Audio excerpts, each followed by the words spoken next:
दोस्तों ये रियल उपनिषद बुक है। पिछले वीडियो पे हमने जहाँ तक पढ़ा था उसके बाद आज यहाँ से शुरू करते हैं। ठीक है। रियल रामायण, महाभारत, वेद, पुराण, कामसूत्र, उपनिषद, ये सब बुक अगर आप शुरुआत से पढ़ना चाहते हो ये सब बुक को, तो इस वीडियो के नीचे चैनल के नेम या पिक्चर पे क्लिक करके प्लेलिस्ट में जाके पढ़ सकते हो, या फिर चैनल का नाम कुछ अलग कुछ रोचक को यूट्यूब पर भी सर्च करके फिर प्लेलिस्ट में जाके देख सकते हो।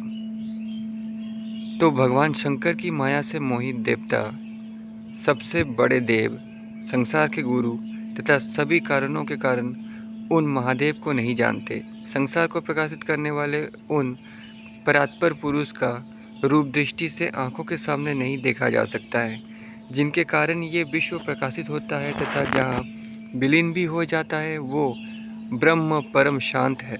वही परम पद स्वरूप मैं हूँ। मैं मतलब आत्मा, ब्रह्म। इससे पहले भी बहुत बार मैंने कहा है, अब तक अगर आप शुरुआत से देख रहे हैं तो आप समझ गए होंगे। सद्योजात आदि यही पंच ब्रह्म है, और जो कुछ संसार में दिखता है अथवा सुनाई पड़ता है वो भी पंच ब्रह्मात्मक ही है। 5 स्वरूपों में स्थित देह ब्रह्म कार्य कहा गया है तथा इसे ब्रह्म कार्य जानकर ईशान को प्राप्त किया जाता है। यही पंडित आदमी उन पंच ब्रह्मात्मक को अपनी आत्मा में विलय करके मानकर मैं वही पंच ब्रह्म हूँ, उनका ही स्वरूप हूँ, ऐसा समझ ले तो ब्रह्मामृत का आस्वादन करने वाला हो जाता है।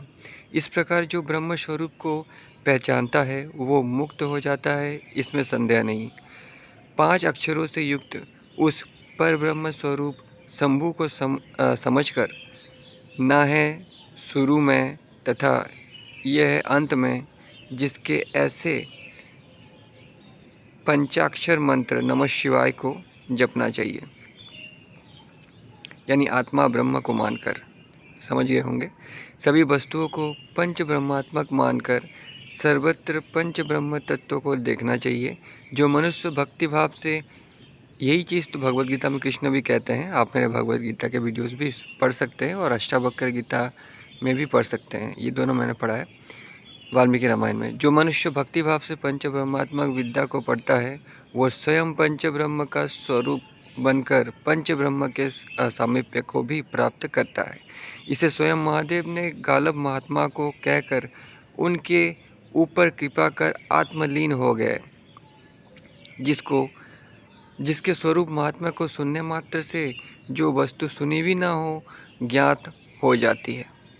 जाना हुआ न जाना हुआ सभी प्रकार का ज्ञान प्राप्त हो जाता है। जिन सिद्धांतों का ज्ञान नहीं वो भी स्वयं ज्ञात हो जाते हैं। जिस प्रकार की मिट्टी के एक ही पिंड से, मृत्तिका से अभिन्न जो भिन्न ना हो, ऐसे सभी वस्तुओं का ज्ञान हो जाता है। क्योंकि कार्य कारण से अभिन्न होता है, वैसे ही पंच ब्रह्म के ज्ञान से सभी वस्तुओं का ज्ञान हो जाता है। एक लोहमणि से जैसे सभी लोह ज्ञात हो जाता है तथा एक नख को काटने से छुरी, नख काटने के औजार आदि का ज्ञान हो जाता है। क्योंकि ये स्वाभाविक वस्तु है कि उससे अभिन्न जितनी भी वस्तुएं होंगी सब वैसी होंगी।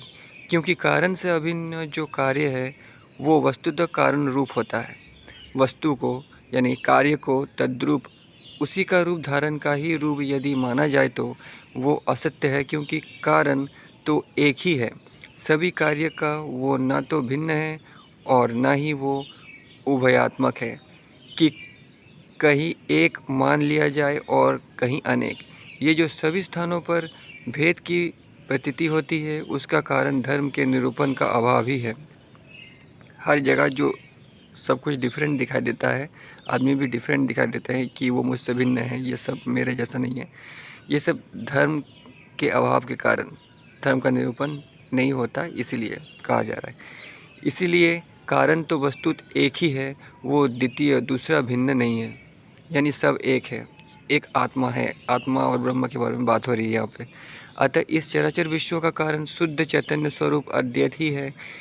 इस ब्रह्म के निवास स्थल शरीर में जो देह नामक घर है, हृदय में जिसे कमल भी कहते हैं, उसमें देहराकाश है। उसी के मोक्ष के इच्छुक साधकों को सच्चिद एवं आनंद स्वरूप उस शिव को ढूंढना चाहिए। ये शिव सर्वथा हृदय में स्थित है तथा सामान्य एक दृष्टि रूप से सभी का साक्षीभूत है।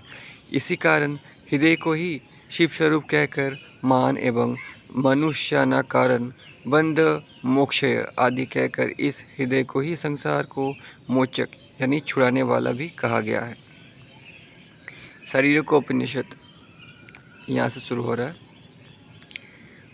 ओम पृथ्वी आदि पंचभूतों का समुदाय ये शरीर है। इसमें जो कड़ापन है वो पृथ्वी है, जो द्रव्य है वो जल है, जो गर्मी है वो तेज है, जो चलता है वो वायु है, जो पीला है वो आकाश है। श्रोत आदि पंचेंद्रिय आकाश में श्रोत्र, वायु में त्वचा, तेज में चक्षु, जल में जिह्वा और पृथ्वी में घ्राण है। इन इंद्रियों के विषय क्रम से शब्द, स्पर्श, रूप, रस और गंध है जो पृथ्वी आदि महाभूतों से उत्पन्न होते हैं। वाणी, हाथ, पैर, गुदा और लिंग कर्मेंद्रियाँ कही जाती हैं। इन इंद्रियों के विषय क्रम से वचन ग्रहण करना, गमन, विसर्जन और आनंद है जो पृथ्वी आदि महाभूतों से ही क्रमशः उत्पन्न होते हैं। मन, बुद्धि, अहंकार और चित्त, इन चारों को अंतःकरण कहा जाता है। इनके विषय क्रम से संकल्प, विकल्प, निश्चय, अभिमान और अवधारणा है। मन का स्थान गले का अंत, बुद्धि का मुख, अहंकार का हृदय और चित्त का नाभि कहा गया है। अस्थि, चर्म, नाड़ी, रोम, मांस ये पृथ्वी के अंश है। मूत्र, कफ, रक्त, शुक्र, श्वेद ये जल के अंश है। क्षुधा, तृष्णा, आलस्य, मोह, मैथुन अग्नि के अंश है। फैलाना, दौड़ाना, चलना, मुड़ना, पलकों को चलाना यानी आँखों के जो पलके हैं उन्हें चलाना आदि वायु के अंश है। काम, क्रोध, लोभ, मोह, भय आदि आकाश के अंश हैं। यानी सब कुछ प्रकृति का है कहने का मतलब, और सब कुछ के पीछे एक कारण है। शब्द, स्पर्श, रूप, रस, गंध पृथ्वी के गुण हैं। शब्द, स्पर्श, रूप, रस ये जल के गुण हैं। शब्द, स्पर्श, रूप ये अग्नि के गुण हैं।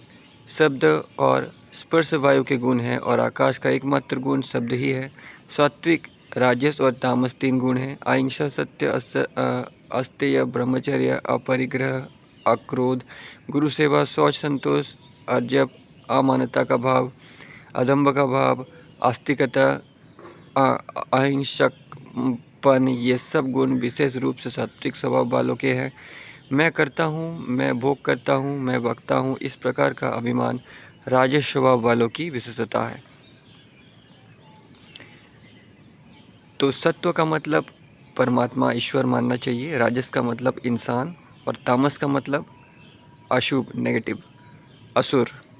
ठीक है, तो ये गीता में कृष्ण ने डिटेल्स में कहा है। निद्रा, आलस्य, मोह, रोग, मैथुन, चोरी ये गुण तामस स्वभाव वालों के कहे गए हैं। सबसे श्रेष्ठ पद सात्विकता है। राजस को मध्यम और तामस को अधम माना गया है। अधम मतलब नेगेटिव, मध्यम मतलब मीडियम और श्रेष्ठ पद सात्विकता है, मतलब वो महान है, परमात्मा है। सत्य ज्ञान सात्विक है, धर्म ज्ञान राजस है, अधर्म मूर्ता तामस है। जागृत, स्वप्न, सुसुप्ति, तुरीय ये 4 अवस्थाएं हैं। जागृत अवस्था में ज्ञानेंद्रिय, कर्मेंद्रिय और 4 अंतःकरण मिलकर 14 रहते हैं। स्वप्न में 4 अंतःकरण कहते हैं। सुसुप्ति में केवल एक चित्त ही रहता है और तुरीय में केवल जीव ही रह जाता है। खुले हुए और बंद पलकों के बीच में ठहरा हुआ जीव परमात्मा के मध्य क्षेत्र के जीवात्मा होता है। इस प्रकार जानना चाहिए कि ज्ञानेंद्रिय, कर्मेंद्रिय, 5 प्राण, मन और बुद्धि इन 17 का सूक्ष्म स्वरूप लिंग कहलाता है। मन, बुद्धि, अहंकार, आकाश, वायु, अग्नि, जल, पृथ्वी ये प्रकृति के 8 विकार हैं। इनके अतिरिक्त 16 और हैं। श्रोत्र, त्वचा, चक्षु, जिह्वा, घ्राण ये 5, गुदा, उपस्थ, हाथ, पैर, वाणी ये 5, शब्द, स्पर्श, रूप, रस, गंध ये 5 सब मिलाकर प्रकृति के 23 तत्व हैं। 24वां अव्यक्त प्रधान है, पुरुष उससे परे हैं, ऐसा ये उपनिषद है। ओम तत्सत। शाट्यापनिषद। मन ही मनुष्य के बंधन और मोक्ष का कारण है। जो मन विषयों से आसक्त होगा वो बंधन का, तथा जो विषयों से परामुख होगा वो मोक्ष का कारण होगा, यानी जो विषयों से आसक्त नहीं होगा। जिस प्रकार मन इन सांसारिक विषयों में आसक्त रहता है यानी अटैच्ड रहता है, ऐसा यदि ब्रह्म में आसक्त हो जाए तो कौन से बंधन से ना छूटा जाए। यानी सब सांसारिक जन्म मरण के बंधन से छूटा जा सकता है। प्रत्येक मनुष्य को अभ्यास द्वारा चित्त को शोधन करना चाहिए। जिसका चित्त लगाया जाएगा तो मनुष्य ब्रह्ममय हो जाता है। ये सत्य सदा रहने वाली तथा परम गुप्त बात है। वेद तत्व को न जानने वाले के लिए तो वो विराट है ही नहीं, वो उससे मानता ही नहीं है तथा ब्रह्मज्ञानहीन उस परम स्वयं प्रकाशित धाम को प्राप्त नहीं होता। किंतु तत्वदर्शी विवेकी ब्राह्मण तो व्यापक सर्वज्ञ सर्वात्यामी उस वासुदेव को अपने स्वरूप में ही अहम ब्रह्मास्मि जानता हुआ, यानी मैं ही ब्रह्म हूँ जानता हुआ, विप्रत्व को जीवन मुक्त तत्व को प्राप्त कर लेता है। जो वेदज्ञ सभी प्रकार की इच्छाओं से ही सनकादिक की भांति उस परब्रह्म सत्य सनातन का स्वरूप जानते हैं, वे सब भी ब्रह्म स्वरूप ही हो जाते हैं। ऐसा पुरुष शांत इंद्रियजित सभी विषयों से तृप्त परामुख सैन शक्तिशील वेदज्ञ मुमुक्षुओं के समान होता हुआ उस परब्रह्म को जान लेता है। वो सभी इच्छाओं से विरत तीनों यानी पितृ देव गुरु ऋणों से मुक्त उस ब्रह्म को जानकर मौन युक्त जहाँ कहीं भी आश्रय में बस जाए।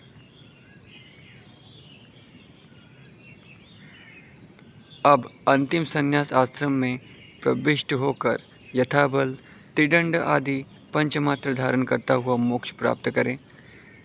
आयु प्रयत्न त्रिदंड उपवीत कोपिन शिक्य पवित्र को धारण करें। ये 5 यति की मात्राएं ब्रह्म मात्राएं हैं। इसका त्याग कभी नहीं करना चाहिए। देह त्याग होने पर शरीर के साथ ही गाड़ देना चाहिए। ये विस्फुलिंग व्यक्त तथा अव्यक्त स्वरूप से 2 प्रकार का कहा गया है।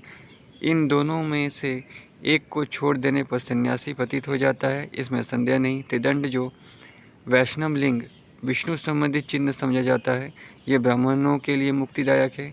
ये वेद का अनुशासन रूप तथा सभी धर्मों का निर्वाण स्वरूप है।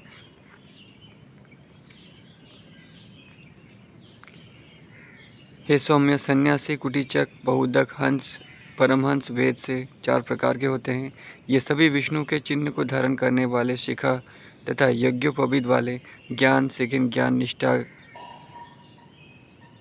यज्ञोपवीत शुद्ध चित्त स्वयं ही अपने में ब्रह्म भावना करते हुए शुद्ध चित्त रूप की उपासना में रत जप तथा यम इंद्रिय दमन करने वाले नियतशील सुंदर स्वभाव वाले विशाल कीर्ति वाले होते हैं। इस संबंध में ये ऋचा है कुटीचक बहुदक हंस और परमहंस। ये अपने अपने पृथक वृत्तियों से भिन्न भिन्न 4 प्रकार के हैं। ये सब व्यक्त अव्यक्त ब्रह्म अभ्यंतर रूप विष्णु चिन्ह को धारण करने वाले होते हैं। ये सभी 5 यज्ञ वाले जप योग तप स्वाध्याय ज्ञान वेद सिर अर्थात उपनिषदों के अर्थ श्रवण आदि में प्रविष्ट हैं तथा स्वस्थ धर्मानुकूल कर्म करने वाले एवं ब्रह्म विद्या का आश्रय करने वाले हैं। ये सभी संसार रूपी वृक्ष को छोड़कर इस वृक्ष के मूल भाग ब्रह्म का आश्रय लेने वाले तथा सभी कर्मकांड आदि को छोड़ सारभूत वस्तु तत्व के रस का आनंद लेने वाले हैं तथा ये ब्रह्म क्रीड़ाओं को छोड़ विष्णु के साथ ही क्रीड़ा प्रेम करने वाले जीवनमुख सन्यासी विष्णु ही है। आत्मा जिनकी इत्यंभूत होकर विष्णु का ही ध्यान कर कृतकृत्य होते हैं। मृत्यु पर्यंत प्राप्त मध्याह्न तथा सायंकाल शांतिपूर्वक स्नान तर्पण मार्जन उपस्थान तथा पंच यज्ञ पूर्वक अवश्य करें। 10 ओंकार 7 ओम भू भव आदि सहित 4 पाद गायत्री का जप यज्ञ जप करना चाहिए। सदा एकाग्रचित तथा भक्तिभाव से योग यज्ञ भगवान तथा गुरु की सेवा एवं वाणी मन तथा कर्म द्वारा भी अहिंसा रूपी तपोयज्ञ करना चाहिए। सभी उपनिषदों का अभ्यास श्रद्धा यज्ञ कहा गया है। ओम ऐसा उच्चारण करता हुआ ब्रह्मरूपी अग्नि वही आत्मा की आहुति दी जाती है, आत्मा ब्रह्म में लीन किया जाता है। वो सभी उत्तम यज्ञों से उत्तम ज्ञान यज्ञ कहा गया है। इनका ज्ञान ही दंड है, ज्ञान ही शिखा चोटी है तथा ज्ञान ही इनका यज्ञोपवीत है। जिसकी ज्ञानमय शिखा तथा ज्ञानमय यज्ञोपवीत होता है उसकी सभी वस्तुएं ब्रह्म रूप हैं, ऐसा वेद का अनुशासन है, आज्ञा है।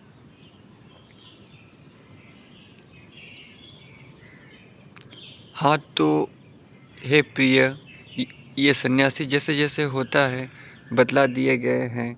ये काम क्रोध लोभ मोह दंभ दर्प घमंड दूसरे के गुणों में दोष कल्पना करना, ममता अहंकार आदि को पार करके छोड़कर, मान अपमान निंदा प्रशंसा को छोड़कर, वृक्ष के समान स्थित रहते हुए काटने पर छोड़ने आदि पर भी कुछ नहीं बोला करते इत्यभूत विद्वान इस लोक में ही जीवनमुख विद्या कहे जाते हैं।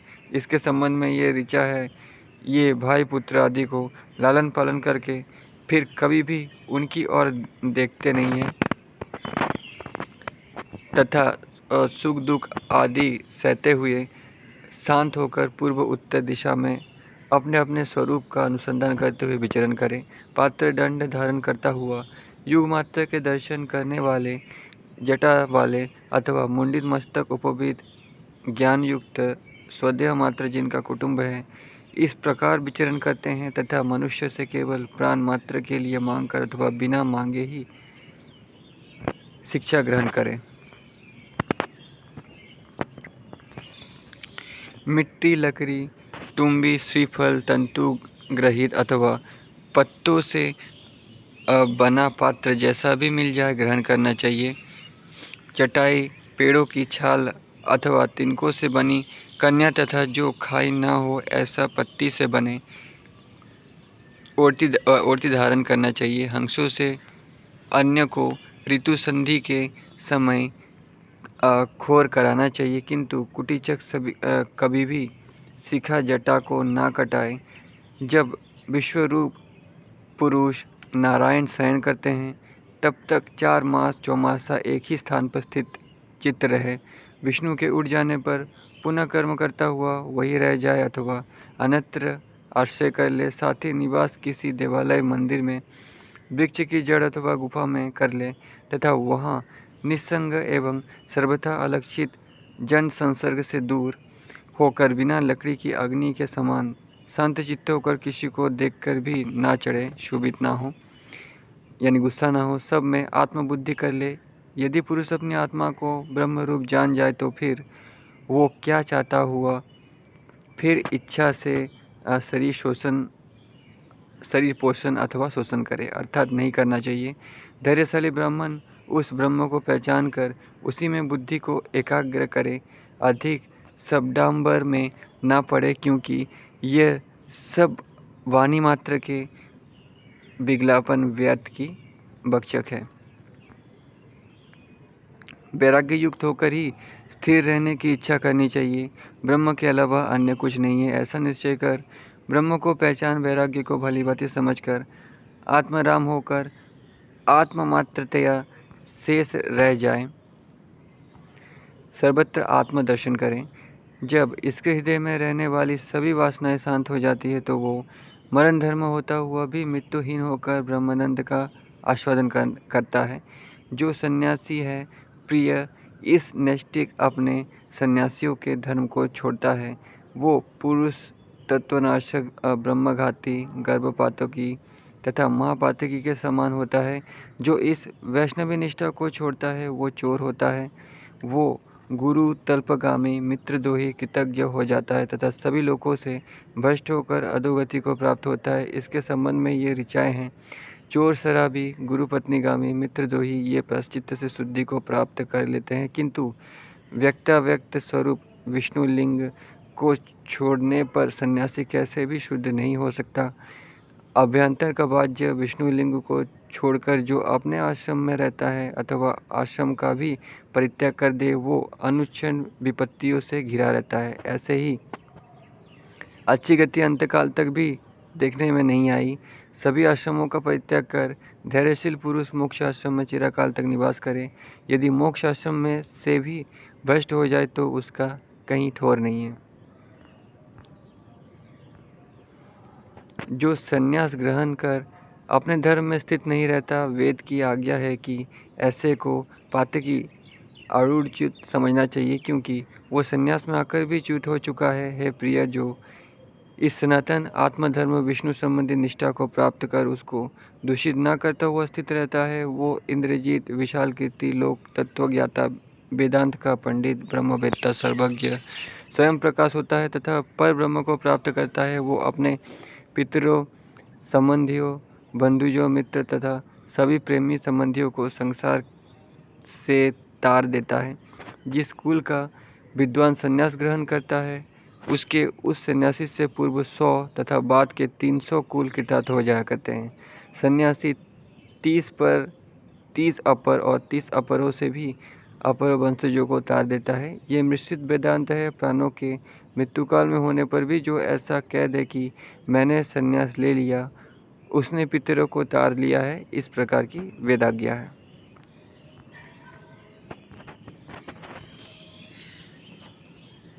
तो दोस्तों वीडियो बहुत बड़ा हो गया है। आज की वीडियो पे इतना ही। यहाँ से नेक्स्ट वीडियो पे पढ़ेंगे। तब तक के लिए धन्यवाद।